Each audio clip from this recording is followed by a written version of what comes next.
నాగర్ కర్నూలు జిల్లా కల్వకుర్తిలోని MLA camp కార్యాలయంలో కల్వకుర్తి చారకొండ మండలాలకు సంబంధించిన 67 మంది లబ్ధిదారులకు కళ్యాణలక్ష్మి షాదీ ముబారక్ చెక్కులు పంపిణీ చేశారు.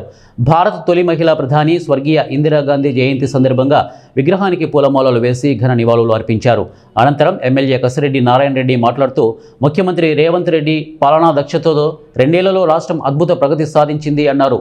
కాంగ్రెస్ ప్రభుత్వం సంక్షేమాభివృద్ధి కార్యక్రమాల తోడ్పాటుతో మహిళలకు, పేదలకు ఆర్థిక భరోసా కలుగుతోందని, మహిళా సంక్షేమం, భద్రతకు, ఉపాధికి ప్రభుత్వం పెద్దపీట వేస్తోందని ఎమ్మెల్యే చెబుతూ ఓర్వలేని విపక్షాలు కుట్ర రాజకీయాలు సాగిస్తున్నాయని మండిపడ్డారు.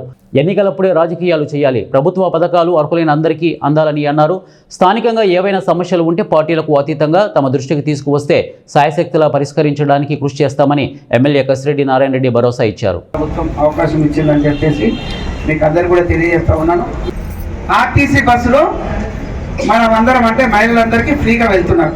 రాష్ట్ర వ్యాప్తంగా తిరిగి వచ్చి మీకు అది తెలుసు, తిరుగుతూ ఉన్నారు.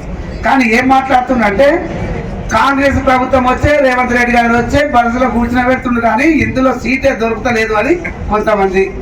ఆర్టీసీలో ఇంతవరకు ఆర్టీసీ డిపార్ట్మెంట్ మేము ఈ బస్సును నడిపించలేము, జీతాలకు మాకు వెళ్తలేదు అని చెప్పేసి చెప్పిన ఆర్టీసీ, ఆ ట్రాన్స్పోర్ట్ వాళ్ళు చెప్పినది. మరి అలాంటిది ఈ రోజు వాళ్ళు లాభాలలో ఉన్నారు. ఎవరి పుణ్యమా లాభాలలో ఉన్నారంటే ఈ మహిళలకు ఉచితంగా ప్రయాణం చేయనిస్తున్నాం కాబట్టి ఆ డబ్బులు ప్రభుత్వం, ఈ గవర్నమెంట్ డబ్బులు ఎవరికి ఇస్తున్నారు? ఆర్టీసీ వాళ్ళకి ఇస్తున్నారు.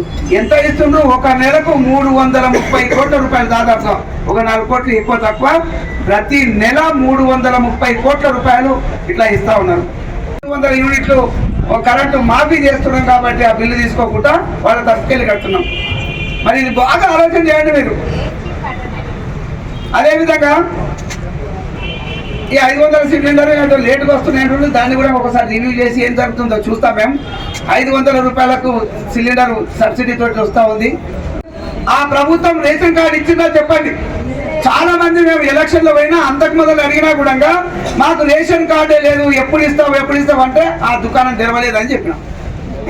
మరి కాంగ్రెస్ ప్రభుత్వం వచ్చిన తర్వాత ప్రతి ఒక్కరికి ఇది నా బాధ్యత, మీరు ఓట్లు వేసి గెలిపించింది ఎమ్మెల్యే, నా బాధ్యత ఉంది. ఆఫీసర్స్ ఉన్నారు, అధికారులు ఉన్నారు, ఖచ్చితంగా ప్రతి ఒక్కరికి కూడా మేము రేషన్ కార్డు ఇప్పిస్తాం.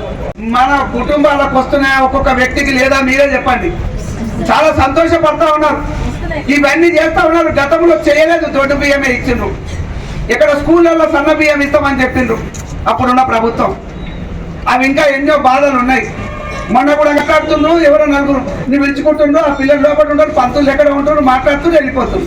నోరు ఉంది కదా అని మాట్లాడిపోతుంది. నేను అందుకే విఫలంగా చెప్పాలని చెప్పేసి నలుగురున్నా దానికి నలుగురికి కూడా అర్థమయ్యేదాన్ని చెప్పాలని నేను